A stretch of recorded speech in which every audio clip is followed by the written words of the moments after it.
Well, obviously, this is everybody's favorite time of year who love college basketball, and certainly is mine. And it's very exciting around here as we get a chance to play an hour and 20 minutes away, and our women get a chance to host a tournament, which is unusual. It's not part of college. So our fans get a chance to drive a short distance, see us play, and they can get a chance to stay at home and see our women play. So it's an exciting weekend for all of us. Can you start with just a comment on Kareem being named the head coach? Well, we're excited for Kareem. He worked 2 years at that university, so he's quite familiar with it. He knows the problems that he's going to have to overcome because he's familiar with it, and that's an advantage with any person. So we're excited for him. He's been a great addition to our staff, and we look forward to him having a very bright future. In addition to fans, how much of an advantage is it to be able to play for a couple of games, just an hour and change away? It's not an advantage. It's not a disadvantage. We did that a few years ago. We won the first game and lost the second. What we found is just like in the Big East final, we had 15,000 people dressed in orange. It wasn't an advantage. It wasn't a disadvantage. And going to Portland and Arizona last year wasn't a disadvantage. It really does come down to execution, but it's certainly more convenient, but it doesn't make a difference once the game starts. Oh, did you watch the tape of the Spanish game? I did. What was it like? I mean, it was pretty crazy the first time around. As you watching it again? Yeah, I think, for the first time, we were not really zoned in and focused in on scouting report. We were in the wrong defenses multiple times. And our smartest players were in the wrong defenses multiple times. So we obviously did a much better job in the second half. What changed in that game? What changed, not necessarily at the start of the half, but then what did you do? I just think we got into our right defenses, and, defense bodes well for our offense. Our offense started clicking and doing the right things. When you look at the tournament starting last night, just a general impression of what you saw,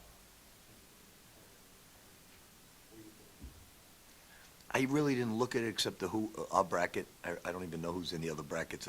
Usually I do pay attention to it. I didn't this year because we have a play-in game, so I had to look at some of the other teams that we potentially could play because I don't know who we're going to play in the first round.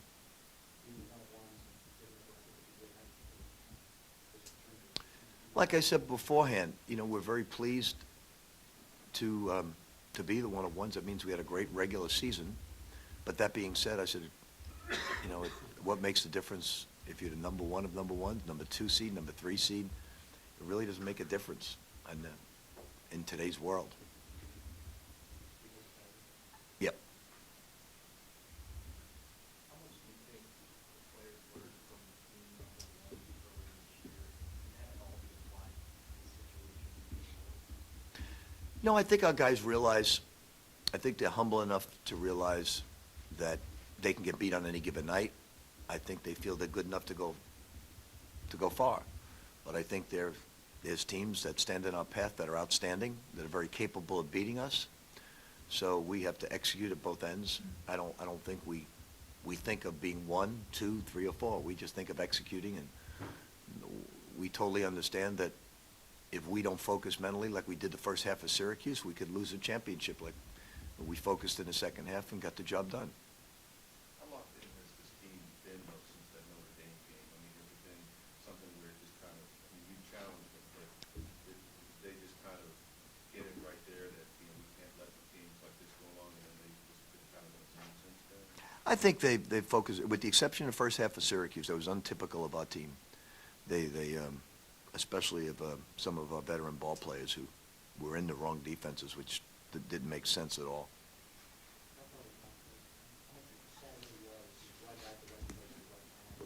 I think he was the beneficiary of the ball going high, and he was able to finish because of his length, but he's also improved his skills very much also. This is the second time you guys have had a play-in winner since you've been here. How much more difficult or how much different does it make this week in terms of preparing for the tournament? Well, we'll watch the game tonight, and then obviously you don't have 3 days to prepare for the opponent you're playing. But we'll watch the game. We have no idea who's going to win. We can't even guess. You know, it's two probably equal teams, different styles, but equal teams. Same thing's true of the second round. You know, it's if you were to advance, you very equal. You have no idea.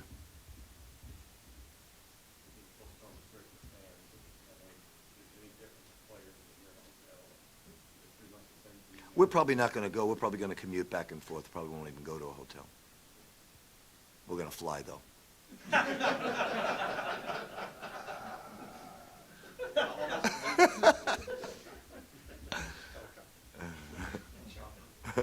You've said several times this is the year you wouldn't be surprised if a 16 beat a 1. Do you still feel that way? And I think anything can happen. In this game, anything can happen. You know, it's you have a lot of basketball teams right now, and it's typical of Syracuse going in. You know, Syracuse, and talking to Jim, didn't think they were making very many shots, and their offense is struggling, and suddenly they're hot as can be. And somebody's going to get hot, and somebody out of nowhere is going to get hot. So anything can happen. You don't know who's going to get hot, and we're the classic example of it last year. You don't know right now. Everybody's guessing. You know, you see all the prognosticators trying to tell you who's going to win. But I can tell you from being in that studio, you have no idea picking up these brackets who's going to win. I mean, in watching tape right now, there are so many really, really good basketball teams who shoot it well, who defend well, and there's no clue to who's going to win any of these games. Most people are picking you, though. I'm glad they are. I hope they're right. But, you know, all you have to do is go away from Digger, and you got a great chance of winning, because he's never right. That's why we keep winning. That's if you said, why do we have a great shot? That man knows nothing. What's your analysis of the Midwest? Because most people are saying that's the hardest regional. Somebody, I read today, somebody called it the death region because there's so many strong teams. What's your analysis of the region you're in? Well, I think that it's you know, going into the year, I made the statement a few times after watching them that St. Louis is one of the best teams I've watched. I've also made the statement that Colorado State has the most experience probably in the nation. You have two teams, Colorado State and St. Louis, that have probably more experience than anybody in college basketball, and they play great together. So that being said, you know, of course you have Duke and Missouri, and you have Michigan State. You know, it's an unbelievable region. But I can't tell you, I really haven't looked at the brackets of the other regions because we've been so tied up, so I don't even know. I think every region's tough. You don't even know if any of those teams are going to be around come Elite Eight time. You don't know who's going to be there. As much parity as there is, as many upsets as there have been throughout the year, but still, it's like almost everybody's picking you all to win it. Is that something, will you address that with your players at all, or do you know that they're so experienced there, and you mentioned being humble, that it won't affect them at all? It won't go to I was on the elliptical, and the sound was off, and it was ESPN, one of the shows, turning the horn, and around the horn, and there were four guys on the thing, and they came up, and not one person picked Louisville. So, yeah. So not one. I didn't hear that part, but not one person picked us. So I don't know who's picking us. You know, I know. I listened to Jay Billis last night. He picked us, but I haven't seen anybody else pick us. So I saw four guys not pick us. So, you know, I don't see how you can pick anybody. I really don't. I think the first round, I'll give you an example, like Davidson's playing Marquette. I couldn't tell you who's going to win that game. Both guys I know very well are tremendous coaches. They both have outstanding teams. They both have different systems. I couldn't tell you now. Is it a 5-12? What is it? What? 3-14. 3-14. I couldn't tell you. 3-14. That's pretty. I couldn't tell you who could win that game. I think they're both terrific, but one's 3, one's 14. I think they're dead even from playing Davidson last year. You know, and so it's crazy out there. It's so prognostication means nothing. I mean, you take your pick, flip a coin, and you'd be better off. Does the quality of competition played during, like some people were saying that Gonzaga really didn't deserve to be number one because of the quality of the competition in the West Coast Conference. The quality of competition enter into it Well, that's why we got the number one seed, Yeah. but I've watched Gonzaga play. They're for real. I just use them as. Yeah, I mean, I used it 2 months ago, I said they were for real. So, you know, it's not, their non-conference schedule is very difficult, but they have to play in their conference. You know, Davidson, watched them play last year. I was going into the opening round, and I didn't sleep for 48 hours. I thought they were that good, and we just happened to play a really good game against them. I thought New Mexico was outstanding, and then we had to play Michigan State and then Florida. It's just, you know, you've got to play great teams in this tournament. And a lot of it is, what the prognosticators don't understand is styles of play. You know, that the different styles teams have difficulty with. For instance, you know, Georgetown's had a good run against us. The games have been close, but we haven't come away victorious, where we may play somebody else and have a good edge on them. Wise, you know, perfect example is Wisconsin, Indiana. Indiana's extremely well coached, and they have a great basketball team. For some reason, style of play, they struggle with Wisconsin. So a lot of it sometimes goes down to styles of play. You see a Georgetown type team in your bracket, in your region? Let us get by the first round first before we, Did you won the Gonzaga right now, right? You said they were going to be the one seed? Yes, I did. Who was that then? Yes, we're not allowed to gamble, money. Dinner. Your son. It is, you're allowed to gamble with your son? Okay. I'll check with the NCAA on that one. What's it like as a coach? You mentioned before, Frank Hayes was coach of the year last year, got beat. Coach K might be the best coach of all time. He got beat in the first round last year. What is it like as a coach? I think there's too much emphasis on coaches and not enough emphasis on styles and players. Now, that being said, you know, you got to really understand the style. I mean, when you play against a Marquette team for the first time, I mean, it's easy for us to do it because we know what they're all about. But if you don't know what they're all about, it's very difficult playing against them with their style, offensively as well as defensively. The same thing goes with a Syracuse. Maybe I would hope to say it would be us, but I'm sure the same thing would be said of a Colorado State if you haven't seen them, or St. Louis. You know, it's or Michigan State or Duke. You know, a lot of it's styles, and if you're seeing it for the first time and you're not used to it, it's very difficult to play against certain teams. Do you feel like you guys are pretty adapted playing, you know, a lot of different? I think the Big East, like you said, you know, Georgetown beat us, but we played Georgetown very well. And we play Syracuse well. So the Big East prepares you for everything because of the quantity of teams in the conference. You know, you see a Pittsburgh. You know, Pittsburgh, we were looking at film and we were saying, like, Pittsburgh and Colorado State are very, very similar in a lot of regards, and that's a high compliment to make. So you see the similarities in different styles, you know. I remember at the preseason thing, you were shy about saying this team is ready to play some tough teams early on. Now that we've gotten to this point, in terms of the things you can control, how high of a level or how satisfied are you with going with where you can? Well, I'd have to be pretty satisfied with a number one seed, right? So it's, you know, we're certainly not content. We're certainly not embracing anything we've accomplished.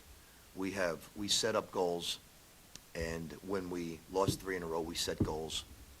We set regular season goals. We set tournament goals. We set seeding goals. Now you go on to your next goal. So you just keep putting, until it ends, you just keep putting forth goals to your basketball team. And one of our goals is to still improve with practice. We still have some ways to go, and we still can get better. So we're looking to get to practice today and improve. The mark of a veteran team the other night. Last year seemed to be more of a celebration when you won the Big East. The other night it was like, okay, celebrate, but everybody was looking forward. You know, Peyton said we still have to improve. It was more like we still have work to do. Well, I think everybody was surprised with last year, and so the celebration was a little different. We celebrated just as hard this year, but the celebration was different. We thought we could do it, thought we'd get there. If we didn't get there, we would give the other team credit. Certainly Syracuse could have beaten us, and Notre Dame could have beaten us, or Villanova could have beaten us. We understand what the Big East is all about. But we did it, and we're very, It was very exciting to do it in the last year of the conference, because it was a very special conference, and it came to an end, and we were the last team to play in that conference, standing at the end. So it was fun. How do you assess Shane's play at this point, heading into the tournament? Do you feel like he has to step up in some areas? Shane hasn't rebounded well in the last 6 games. I think the most he's rebounded is 4. And if he would rebound better, he would play better. He would score more. He would feel better. That being said, I'm very impressed with Shane Bohannon. You know, you don't see too many. Shane has a very healthy ego, but he was the biggest cheerleader of Montrezl Harrell playing well the other night. That shows what type of team player he is. He knew it wasn't his night. He knew it was Montrezl's night, and he was the biggest cheerleader on the bench. And that showed his maturity. That showed what he thinks of team first, and truly playing for what we believe in the front of the jersey. And that showed his maturity level. He's come a long way with that. Is that a key position? Do you feel like it's going to be a key position in the tournament? Power forward? Yeah. No more key than any other position. What's luxury though, is it, if the guy is struggling, you have so much depth that it just kind of plugs somebody else in and let them. Well, you know, sometimes with Syracuse, like Peyton Seaver, you struggle because of their length. So the baseline is only open for a second, a split second before their length comes at you. Well, Montrez has equal length, and he was able to finish against that Syracuse zone. So it's more the team that he had great success with, and so we knew that, and certainly Kevin Ware gave us 9 awesome minutes in that basketball game. He's a key component to our basketball team right now. He's really improved. Montrez has really come on. So Stephen Van Treese is playing really good basketball. So there's very little difference in those guys. You know, when we put Stephen in the game, generally on those plus-minus system with points, we usually come out ahead with him in the game. And he doesn't score, but we usually come out ahead. So what kind of luxury, I guess, is that? Because, you know, a lot of teams out there, they don't have that same depth that you guys have. Well, I think every major team has depth, they just choose not to play it. Everybody has 13 scholarships.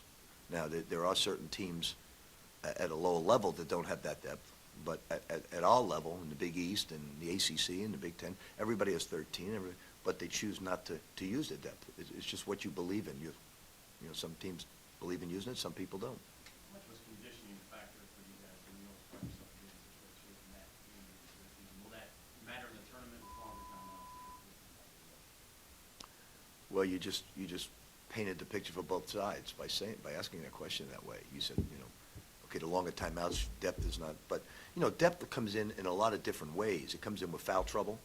It comes in with, you know, if you have 2 fouls and you're able to sit a guy and you bring in somebody just as good, and then certainly you're on certain runs and players get in there, and there are a lot of factors to depth, but, you know, certainly the timeouts are long during the year. So, you know, we feel we're in good shape, but we think our opponents will be as well. Shane have to do to be a better rebounder? Is he not being aggressive enough, or what is it about his rebounding? I really can't answer that.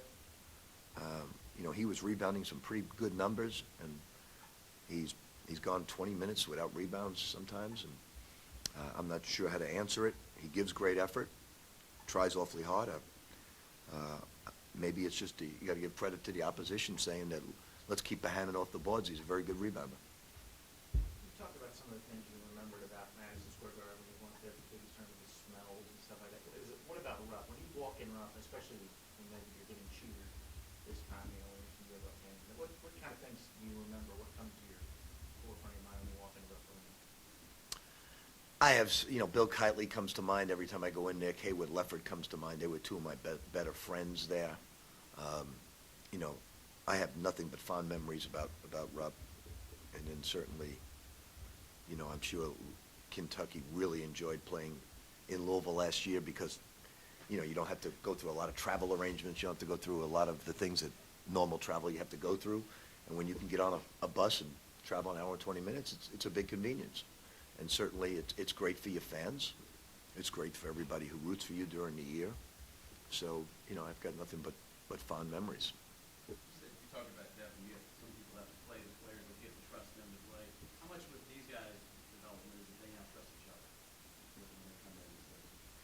You know, I think I think from last year to this year, it's been a smooth transition in terms of, like you always put emphasis, you always ask, who's starting tonight? With our team, nobody even cares about that. If I told Peyton, listen, I'm not going to start you, for some reason or another, he'd say, whatever you think, coach, and that's it. So same thing with Russ, same thing with these guys. Everybody knows right now Luke's one of our better players and he's not starting, or Montrez. Nobody cares about that. All they do care about is winning, and so we've had a very smooth transition into just thinking about winning and achieving our goals. What's been the biggest challenge for you as you sort of put this team together? I think not knowing what type of offensive basketball team we would be in the beginning of the year. We knew we weren't going to be a great three-point shooting team, but that did not deter us from being a team capable of scoring in bunches. And we don't rely on the three as we don't shy away from it, but it's not the focal point of our offense. Coach, you expressed your admiration for Peyton publicly. You talked about texting with Russ while you're watching Knicks games and things like that. Do you feel closer personally with this group of players than you have with some of your other teams? No, I really don't. I would say the last 3 years has been more fun, but I was just as close as my players at Kentucky, just as close as Providence, and just as close as BU. I do have a lot of fun with these guys because we joke around a lot together, and they understand me and I understand them. So, because and that's what happens when you grow with players who's, together. You see Peyton Siva as a freshman, and then you see him as a better sophomore, better junior, and then you get to know each other better, and you get to grow together, and you have memories together. Considering you won that championship there, in time that you'll ever be welcome back to Lexington, has that been completely out? I really don't think about it. I've been back to Lexington many, many times. People treat me great. I would say, out of all the places that I've been on the road, I get the best support in Lexington of any place I travel, much better than any place. So they've treated me great. Now, do they want to beat the brains out of Louisville? No question about it, and they should feel that way. But the people in Lexington treat me great. There's always this very small minority of any group that's not going to welcome you. But I get treated great in Lexington whenever I go back, and so I'm very appreciative of that.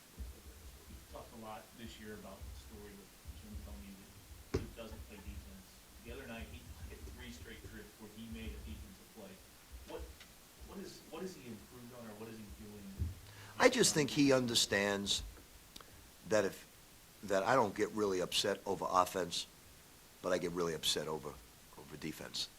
And he really understands what makes the coaching staff happy and what gets the coaching staff upset. So he totally bought in and worked very hard at it. Has he improved as much as it seems? Oh, no, he's improved a great deal. I mean, he was not a good defensive player. He was never in his stance. He really didn't care for defense too much. And he understands, we have to play great defense to win. Yesterday, Tom Burris was one of the finalists for an athletic director of the year. I take it that's no surprise to you. You think we should go for that every year? You've been pretty outspoken about it. Can you kind of just comment on what he's meant? Did he get the award? He's a finalist, they announced it. Look, I don't think what people, and I'm sure the other candidates are great athletic directors. I think the thing I marvel at most is this is not Princeton, this is not Harvard, this is not MIT. We don't have a lot of wealthy people here. So Tom has to spend extra time. He just can't tap into his alumni pool. He has to reach into the community. He has to reach into away from the community to get people to be Louisville fans who really have no allegiance to the University of Louisville, to get the job done from a facility standpoint, from a fundraising standpoint, to bring us to the level of excellence in every sport. And what he's done is truly amazing, truly amazing. And he has great, for instance, he knew to get Charlie Strong when nobody was willing to hire Charlie Strong. He saw it, he was willing to take a chance, and then he said, I can't lose him. So he was right to get him, and then he knew how to keep him. And then Charlie showed his loyalty back to Tom. So he builds a loyalty base where those who have left Tom wish they never left. And that's probably speaks the most volumes about him. I think if you said to Bobby Pitino today, or you said to John L., or you said to whoever has left here, would you want it back? They would all say, in a second, in a heartbeat. So I think that that speaks from a personal side the most, is this place, you have everything you need. We were just, was it the 10th straight year, according to Forbes? The 10th straight year, according to Forbes, that we have been the #1 moneymaker. Take him away, and you'll see how much money we make. You know, it's all him. He allows you to be as good as you are because of the support he gives you. He allows you to reach your potential as a coach because of the support. So I think he's not only a great athletic director, I just think he has human qualities that make him a great person, and a loyalty with everybody that really, really enjoys working with him, for him, being around him. You know, he's just a regular guy, too. He doesn't have any air about him that, you know, I don't want to get away from him. He's got a certain smell about him that you don't like. I don't mean some people just think they're hot shit, and they're not.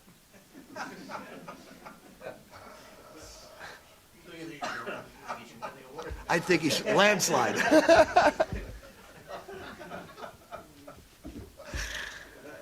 Can we strike that from that? Going to